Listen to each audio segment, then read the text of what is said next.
Muy buenos días, saludo a todas las personas que nos siguen con la paz del Señor. Que Dios nos bendiga, que Dios nos siga guardando, sustentando, protegiendo, como hasta el día de hoy. Quiero compartirle algo que Dios inquietó mi corazón, pero para esto quisiera comentarle algo que con seguridad va a ser de asombro para todos nosotros quienes nos escuchan, al menos en América del Norte, Centro y Sudamérica. No sé si me escuchan en otros lugares, sí, pero me refiero, y ya va a ver por qué hago acotación de toda América. Porque esto que le voy a comentar es algo que en nuestro continente no es dable, no es aceptable, no es entendible. Jamás podríamos nosotros pensar que algo así pudiera suceder en nuestro continente. Existe una institución que se llama Transparencia Internacional y que, entre otras actividades que realiza en el mundo entero o en gran parte del mundo, hace una evaluación anualmente a aproximadamente 200 países para medir, entre otras cosas, el índice de corrupción que tiene cada país. Y lo hace dando una calificación de 0 a 100, en donde 0 es el más alto índice de corrupción y 100 vendría a ser la integridad y perfección en cuanto al comportamiento, ¿no es cierto? No existe ningún país que tenga 100. No voy a mencionar los países que están más cerca al 0, o sea, a la vergüenza de la corrupción, porque vamos a quedar avergonzados. Pero sí voy a mencionar, creo que es meritorio, voy a mencionar los 3 países menos corruptos del mundo. Aclarando, insisto, que no es que no hay corrupción. Sí lo hay, pero son casos aislados y por lo tanto son casos de mucho escándalo, ¿no es cierto? ¿Cómo es que hacen esta evaluación, esta institución, para un poquito tener claro el grado, el índice de corrupción de los países? Bueno, se hace evaluando el comportamiento del sector público, ¿sí? Evaluando el comportamiento del sector privado, comerciantes, vendedores, empresarios, ¿sí? Se hace evaluando el comportamiento en la relación entre estos dos sectores, el público y el privado. Se hace también midiendo el índice de delincuencia que hay en el país y también en el comportamiento social, es decir, en el diario vivir de las personas, ¿sí? Y el resultado de estos balances, de este análisis que hace esta institución, reflejó que los 3 países menos corruptos en el mundo son, en este orden: Dinamarca, Nueva Zelanda y Finlandia, ¿sí? Hay unos países más que son el top 10, que es lo que escuché, pero creo que como referencia, como entendimiento, nada más está bien con estos 3 países: Dinamarca, Nueva Zelanda y Finlandia. Ahora, ¿por qué le comento esto? Esto es el resultado del análisis que se hizo en el año 2019, ¿no es cierto? Estos 3 países superan los 80 puntos, pero no llegan a los 90 puntos, ¿no? Entonces, eso quiere decir que son de los menos corruptos, aunque sí hay algún grado de corrupción. Ahora, ¿por qué le comento todo esto? Porque muchos años atrás, quizás unos 15, 20 años atrás posiblemente, se presentó un reportaje aquí en nuestro país que hizo un grupo un equipo periodístico que viajó a uno de estos países. Si mal no recuerdo, creo que fue Dinamarca. Viajó a uno de estos países, digo, 20 años atrás, ¿sí? Y ellos hicieron una prueba de esta situación, porque al conocer que hay un grado de corrupción mínimo en estos países, es algo que para nosotros, representa un sueño inaccesible, ¿no es cierto? Entonces ellos hicieron una pequeña prueba en el ámbito social. No lo podían hacer en el ámbito público, ni en el privado, ni en la relación entre estos 2 sectores, tampoco en el ámbito delincuencial, o en parte también creo que correspondía a este aspecto. La cosa es que ellos hicieron lo siguiente.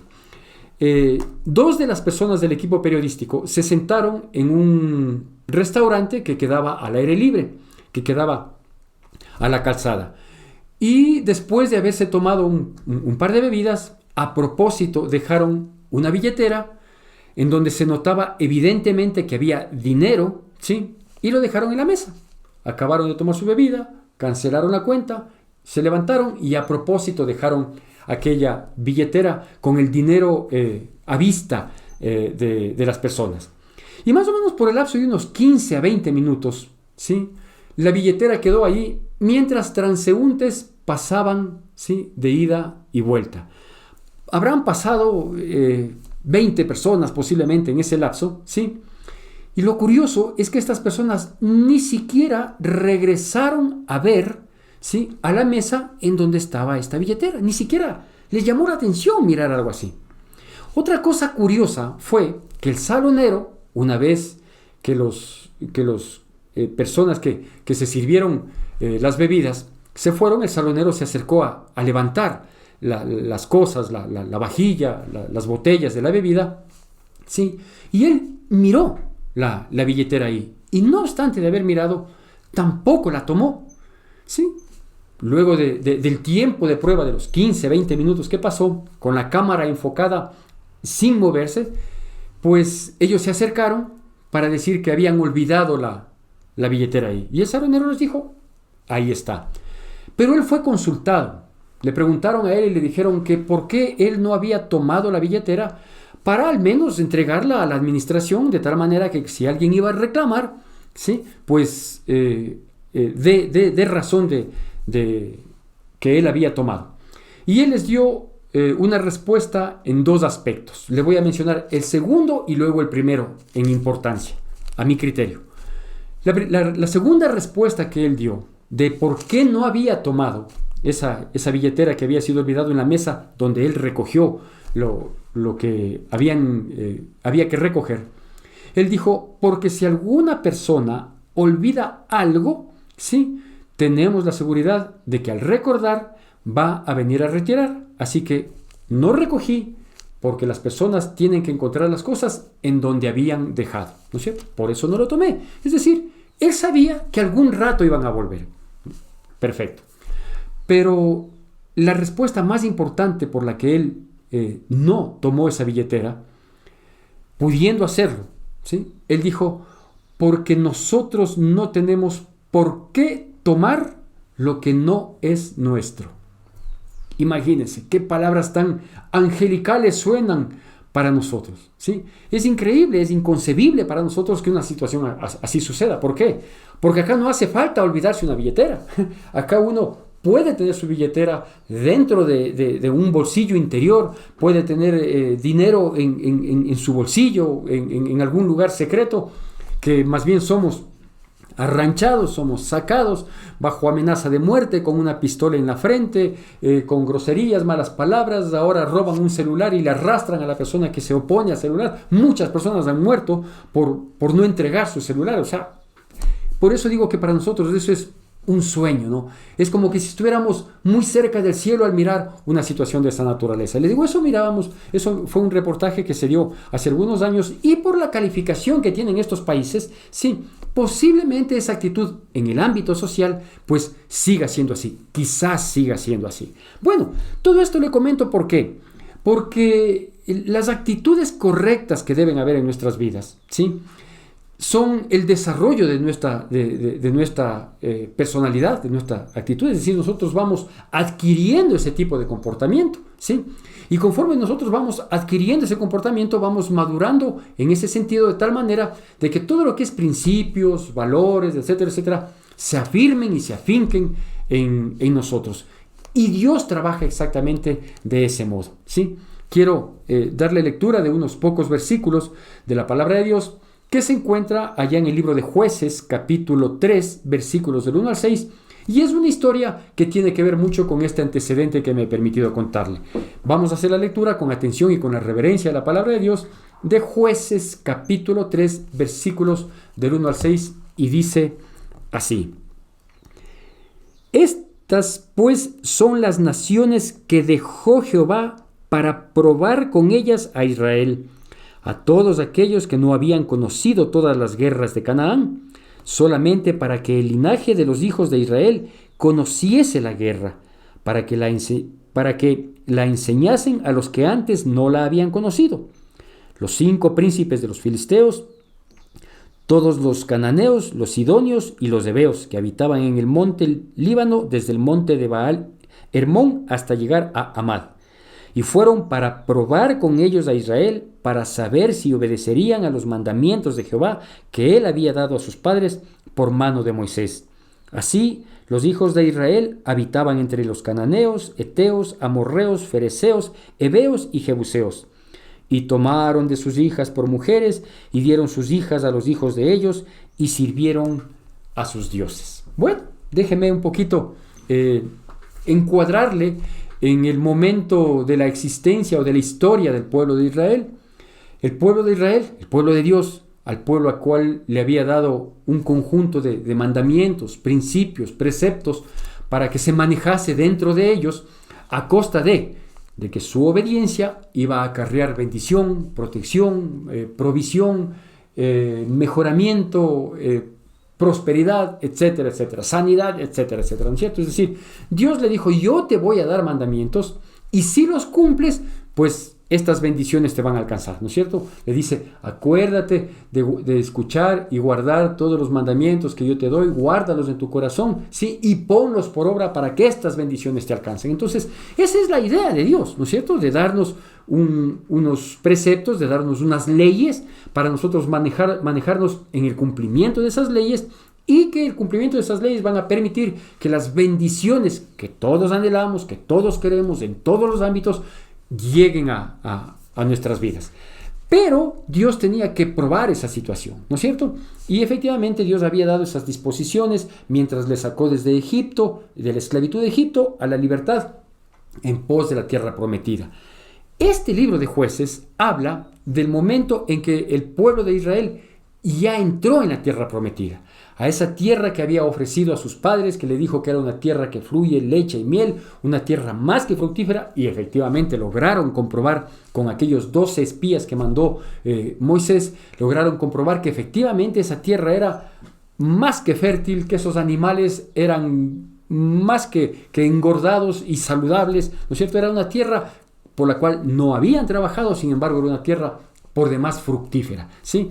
Y estando ahí, dice Dios estas cosas: yo te entrego esta tierra, te entrego esta bendición, te entrego esta fructificación, ¿sí? Pero yo necesito probarte. Y dice que necesitaba probarles en un ámbito que a veces nosotros no aceptamos cuando llegan estas pruebas de parte de Dios.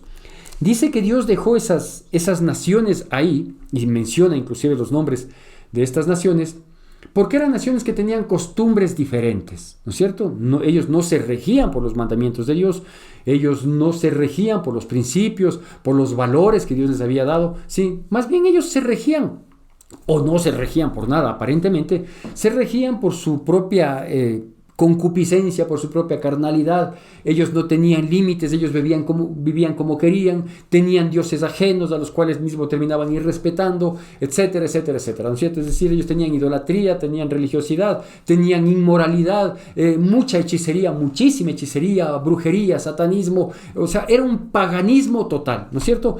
Entonces dice Dios, y yo mismo les dejo a ellos ahí, ¿sí? Y entren ustedes, que son un pueblo que tienen principios, valores, leyes, mandamientos, y yo les dejo ahí, ¿por qué? Porque quiero probarles, quiero saber, ¿no es cierto? ¿Y en qué es lo que quería probarles? Dice, bueno, yo quiero probarles porque la generación que entró a esa tierra es una generación que cogió las cosas de manos lavadas.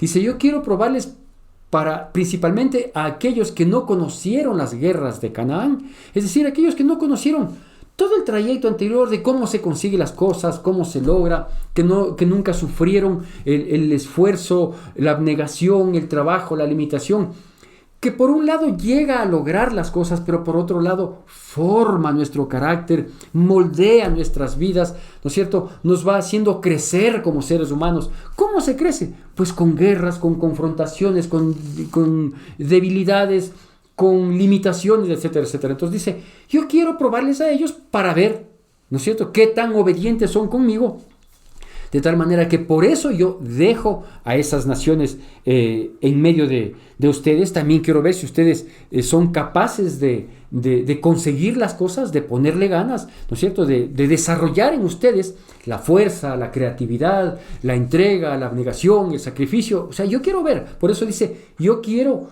dejar esta guerra, ¿sí?, esta lucha, de aquellos que nunca antes tuvieron una guerra. ¿Por qué? Porque las guerras, las dificultades, los problemas son necesarios en la vida. Si uno no tiene problemas, si el dolor no visita nuestras vidas, si algún momento no nos terminamos sintiendo impotentes, ¿a qué rato vamos a depender de Dios? ¿A qué rato vamos a aprender a ser esforzados? ¿A qué rato vamos a aprender a ser humildes? ¿No es cierto? ¿A qué rato se doblega nuestro orgullo si no llega un dolor, un quebranto, una adversidad en nuestras vidas? Entonces Dios dice, yo quiero hacerlo así porque esa es la manera correcta, perfecta y única de poder moldear las vidas conforme a la voluntad de Dios. Y por último dice también, yo quiero probar a ver qué tan obedientes son, ¿no es cierto? ¿Por qué? Porque principalmente la generación que nació en los últimos años de la caminata en el desierto, ellos ya no sufrieron también las cosas del camino del desierto. Ellos no vivieron, por ejemplo, la esclavitud de Egipto, porque todos los que habían vivido en la esclavitud de Egipto, todos murieron, excepto dos, Josué y Caleb, ¿no es cierto? Entonces, estos otros ya no venían de aquel dolor de Egipto, de aquella opresión que hubo en Egipto, ¿no es cierto? Estos sí, gran parte de ellos vivieron alguna dificultad, alguna cosa, más vivieron rebeliones que ellos mismos generaron en contra del líder de Dios, que era Moisés, ¿no es cierto? Ellos quizás se vieron apenas amenazados por las cosas propias del desierto, pero ellos, por ejemplo, eran los que comían del maná, pues recogiendo cada día, ¿no es cierto? Que cuando querían, pues también visitaban un grupo de golondrinas para hacerse una sopita, hacerse unas alitas ahí. Entonces, no es que ellos sufrieron mucho. Entonces, Dios dice, yo quiero que ellos enfrenten la guerra, porque quiero ver cómo están. Y sobre todo, quiero ver si los mandamientos que yo les di en el proceso, sí, están bien aprendidos como para que los pongan por obra. Quiero probarles, como dice el versículo 4, a ver si van a cumplir los mandamientos de Dios. Aquí yo quiero hacer un alto en la historia y entrar un poquito en nuestra realidad. ¿Por qué? Porque la vida es así, ¿no es cierto? O sea, a veces uno le dice, siendo cristiano, habiendo tenido el privilegio de haber conocido a Dios, de haber aceptado a Jesucristo en nuestro corazón y de ver las cosas desde otra perspectiva de vida, obviamente, porque el cristiano no puede ser igual al resto. Nuestra vida pasada ya quedó atrás, todas las cosas tienen que ser hechas nuevas, ¿no es cierto? Entonces uno comienza a ver las cosas desde otra perspectiva, comienza a tener un entendimiento diferente porque nuestra mente va renovándose, fruto del conocimiento de la palabra, fruto de la comunión a través de la oración, fruto del poner en práctica los mandamientos. Uno va viendo otro tipo de resultados, ¿no es cierto?, con otro tipo de procesos que no eran los anteriores. Pero a veces, digo, uno se pregunta, ¿no?, en esta época, dice, si Dios es bueno, si Dios quiere que a mí me vaya bien, si Dios quiere que en todo lo que yo meta mano sea prosperado, si Dios quiere que yo que marque una diferencia, dice, ¿por qué, por ejemplo, no me pone un buen jefe, un jefe cristianito, buena gente, que me acolite en todo, ¿no es cierto? Unos compañeros de trabajo, unos compañeros de universidad, ¿por qué no me pone gente buena en mi entorno? Y más bien dice, tengo un jefe que es, pero más impío, más inmoral, más corrupto, más, ¿qué le puedo decir? Todos los pecados habidos y por haber, ¿no es cierto? ¿Por qué Dios permite que vaya a vivir en este vecindario en el que mis vecinos son tan mal hablados, son tan maledicientes, son belicosos, tienen vicios y tantas cosas, ¿no? Y a veces uno se pregunta, dice, si Dios quiere bendecirnos, ¿por qué nos tiene rodeado de este tipo de gente? Pues porque Dios mismo dejó esas naciones para que nosotros seamos probados en nuestra paciencia, en nuestra tolerancia, pero sobre todo en nuestro comportamiento, porque el lugar donde nosotros tenemos que brillar es en medio de la oscuridad. Nosotros tenemos que ser luz en medio de las tinieblas, ¿no es cierto? No podemos ser luz en medio de la luz, pues, ¿sí? Entonces Dios mismo permite que a veces tengamos así un compañero de trabajo, un compañero de universidad, un vecino, un jefe, qué sé yo, ¿no es cierto?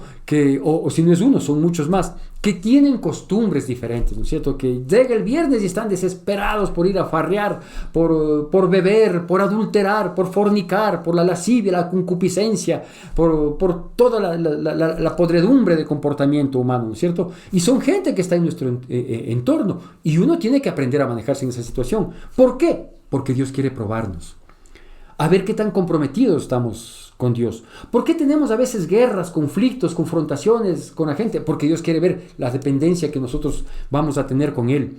Va a ver si que nosotros frente a esa confrontación reaccionamos del mismo modo o buscamos la dirección de Dios en sabiduría para saber comportarnos.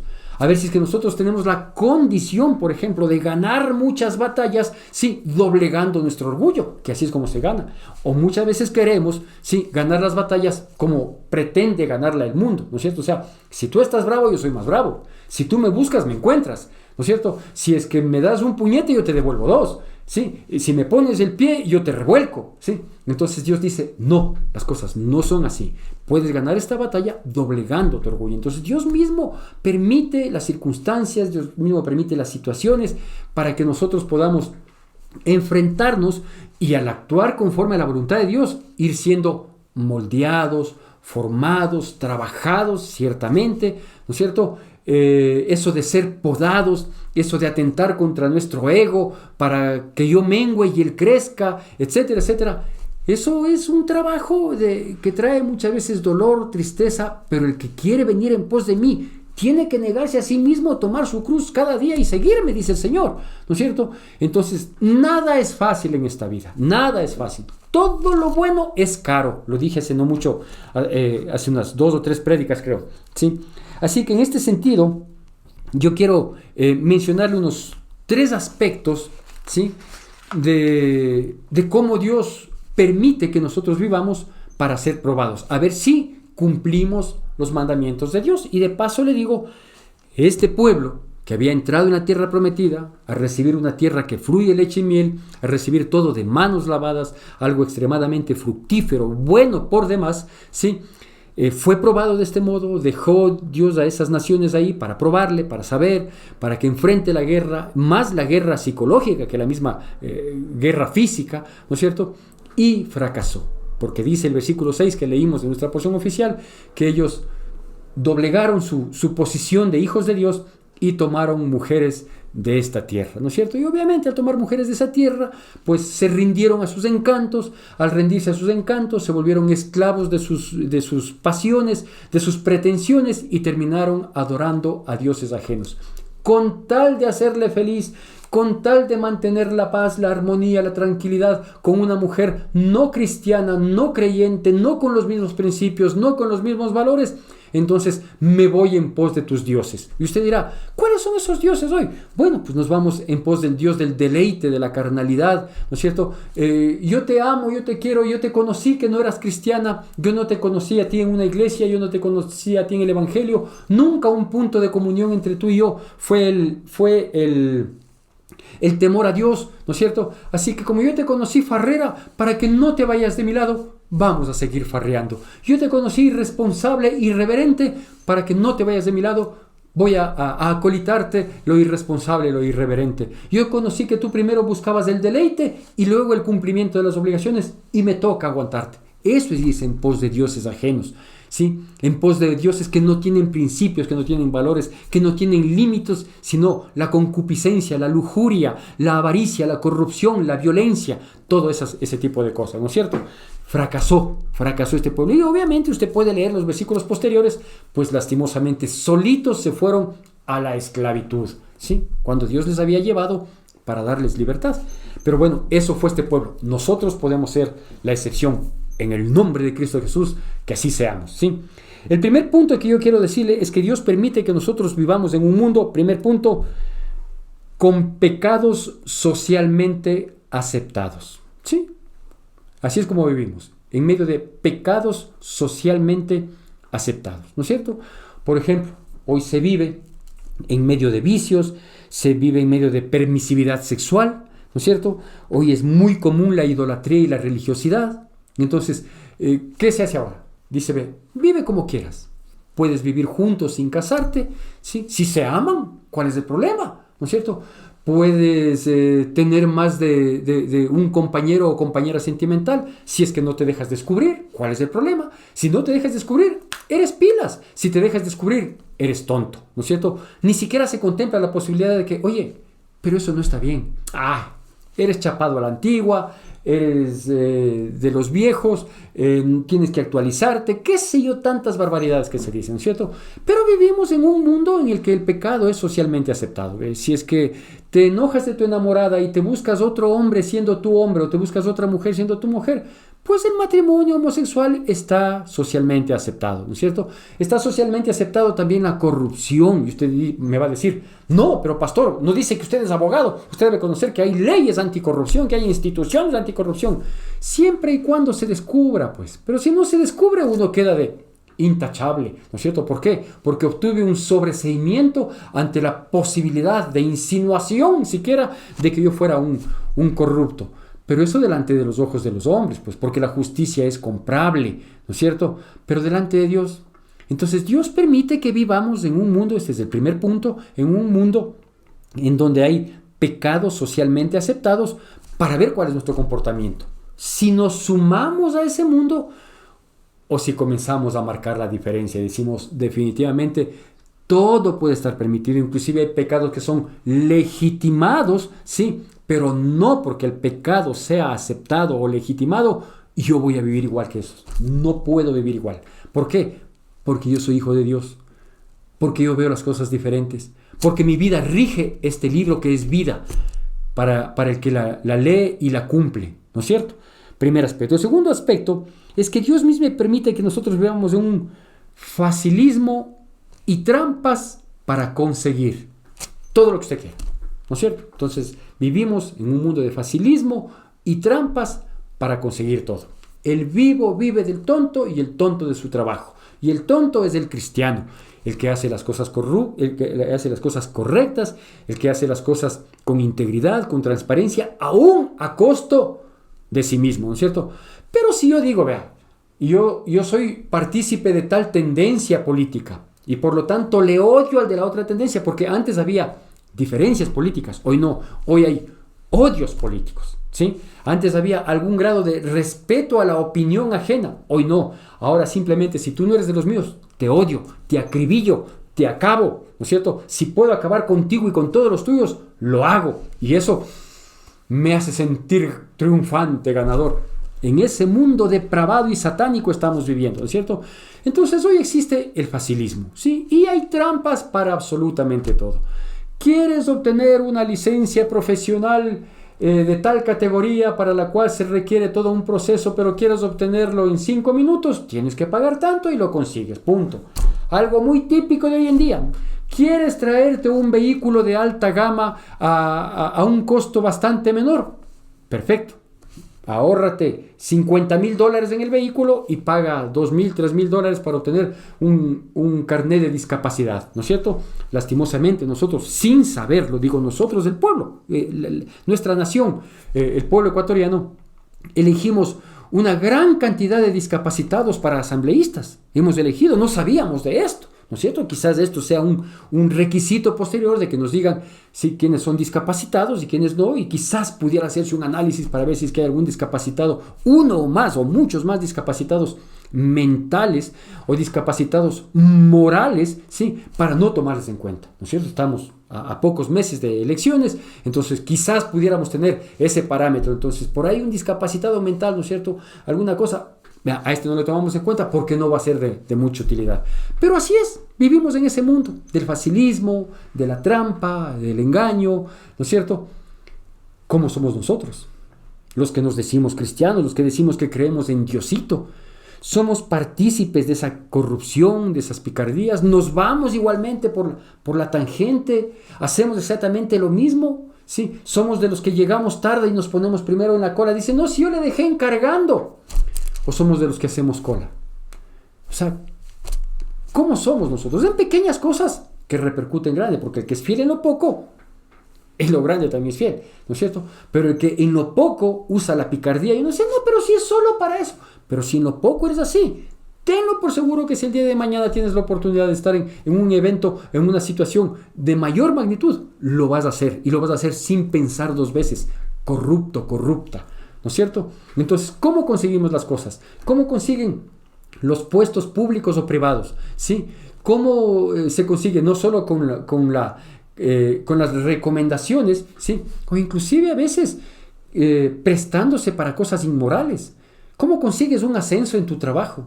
¿Sí? O prefieres permanecer en ese puesto, pero con dignidad, con honradez, con transparencia, a costo de que nos digan tontos. ¿Sí? Luego le digo el por qué esta insistencia en estos aspectos. ¿Sí? Y por último, Dios permite que nosotros vivamos, tercer punto, Dios permite que nosotros vivamos en un mundo que no tiene el más mínimo temor de Dios. Sin temor de Dios, el más mínimo. ¿Sí? No hay recato de absolutamente nada. ¿Sí? Las leyes más bien permiten la inmoralidad antes que tratar de guardar los principios y valores. Vivimos en un mundo de depravación, vivimos en un mundo de pornografía, ¿sí? No hay una censura a ninguna hora, ¿sí? Para las imágenes que se pasan en los canales de televisión, no hay censura, mucho menos en las redes sociales, ¿sí? Yo lamento mucho y lamento con tristeza y con dolor en mi corazón, verdaderamente dolor en mi corazón, mirar redes sociales de gente que se dice cristiana, que asistían a la iglesia fielmente, oiga, y parece que están a la venta o están poniéndose de alquiler. Hombres y mujeres, sí, con unas fotos, con unas poses. ¡Qué increíble! ¡Qué increíble! Vivimos en un mundo sin temor de Dios. Y si vivimos en un mundo sin temor de Dios, o sea, amoral, en depravación, en camino permanente de concupiscencia, de lascivia, de lujuria, de dar rienda suelta a la carnalidad, ¿cómo somos nosotros? ¿Cómo nos presentamos nosotros? Entonces, qué difícil resulta decirnos o presentarnos o tratar de mostrar que somos cristianos. Yo quiero decirle esto para concluir, ¿sí? Que cristiano no es cualquiera. No es el que va a la iglesia, porque ahora ya no hay iglesia presencial, ¿no es cierto? Entonces, ahora que no hay iglesia presencial, vea, hay cosas que considerar, ¿no? Yo recuerdo meses atrás, cuando todavía teníamos la iglesia, nunca faltaba alguien que sugería algo así. Y decía, yo voy a dejar de venir a la iglesia. ¿Por qué? Porque en esta iglesia no hay unción, porque no se siente la presencia. La presencia tenía que estar en el espacio físico, y si esa presencia o esa unción, vaya usted a definirlo, ¿sí? No se sentía, ¿sí? Entonces la culpa tenía el pastor, la culpa tenían los colaboradores. Es que en esta iglesia no hay adoración, la culpa tenía el grupo de alabanza, la culpa tenía todo el mundo, ¿sí? Y ahora que no hay iglesia, sientes la unción, sientes la presencia cuando doblas rodillas, si es que doblas rodillas. Sientes esa presencia y ese fuego de Dios quemando en tu vida. Cuando estás viendo televisión, cuando estás revisando las redes sociales, cuando pasas jugando en el aparato electrónico. Qué bueno es Dios, ¿no? Que permitió esta pandemia para ir aclarando conceptos y ocupando el lugar que nos corresponde. Quizás todos pudiéramos decir lo que dice el libro de Romanos, capítulo 1, versículo 16. Porque no me avergüenzo del Evangelio, porque es poder de Dios para salvación a todo aquel que cree. Quizás podamos decir así. ¿Por qué usted me dirá, el pastor solo da hacha, el pastor solo da hacha, el pastor solo nos cae? Pues porque tengo claro, primero, lo que Dios me manda decir. Nada es de cuenta mía. Y segundo, por los tiempos que estamos viviendo. Estamos viviendo los tiempos previos al fin, en el que Dios está cirniendo a su iglesia, está sacando un remanente de todos los asistentes, está sacando su verdadera iglesia. Por favor, volvámonos de todo corazón a los caminos del Señor, ¿sí? Y tratemos de ser radicales, como tantas veces lo dije cuando nos reuníamos presencialmente. Dios, Cristo Jesús, que es Dios, el Hijo del Dios Altísimo, no viene por una iglesia mediana, no viene por una iglesia tibia, viene por una iglesia santa, pura y sin mancha. Seamos de esa. Esa es la invitación. hay como volvernos y volvernos de todo corazón, porque entonces el Señor será hallado. Que Dios nos bendiga y, si Dios lo permite, hasta el día domingo.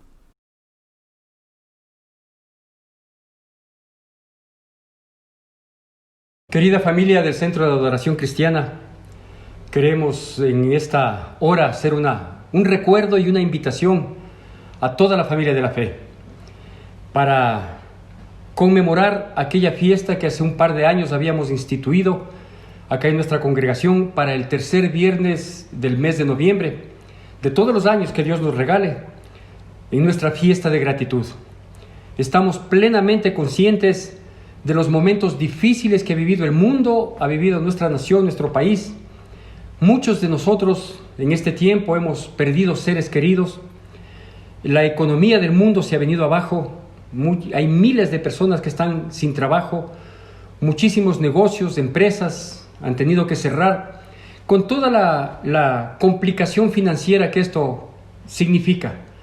No obstante, de tener plena conciencia de la situación catastrófica que estamos viviendo, hoy mucho más podemos ver el milagro de la vida y el favor y generosidad de Dios para con cada uno de los que estamos aquí presentes. Así que en esta fiesta de gratitud queremos invitar para que nos unamos, no como los años anteriores, de manera presencial y compartir ese bocado de comida que lo hacíamos. Queremos invitar para que todas las personas de la congregación, el día viernes 20 a las 8 de la noche, podamos reunirnos cada uno en nuestros hogares, de ser posible toda la familia, y tomarnos, aunque sea un cafecito con pan, o si podemos, algo más en la misericordia y el favor de Dios, y compartir y darle gracias al Señor por todo lo que Él hace, por todo lo que viene haciendo aún en medio de las dificultades y de los momentos críticos que estamos viviendo. Dad gracias a Dios en todo, porque esa es la voluntad de Dios para vosotros en Cristo Jesús, dice la palabra. Y eso es lo que tenemos que hacer. Agradecerle a Dios por todos los milagros, por el milagro de levantarnos cada mañana, por levantarnos bajo un techo, por contar con la familia, por tener un pan para servirnos y compartirlo con nuestras familias, y por todavía estar en la presencia, bajo el cuidado, protección, guianza y sustento de nuestro Dios. Así que celebremos con gozo, con gusto, con alegría, dejando las tristezas de lado y mirando lo que tenemos antes que mirar lo que nos está faltando. Que Dios nos bendiga, y a lo largo de la semana del 16 al 22 vamos a estar teniendo tiempos especiales también de mucha gratitud. Que Dios nos bendiga poderosamente en Cristo Jesús.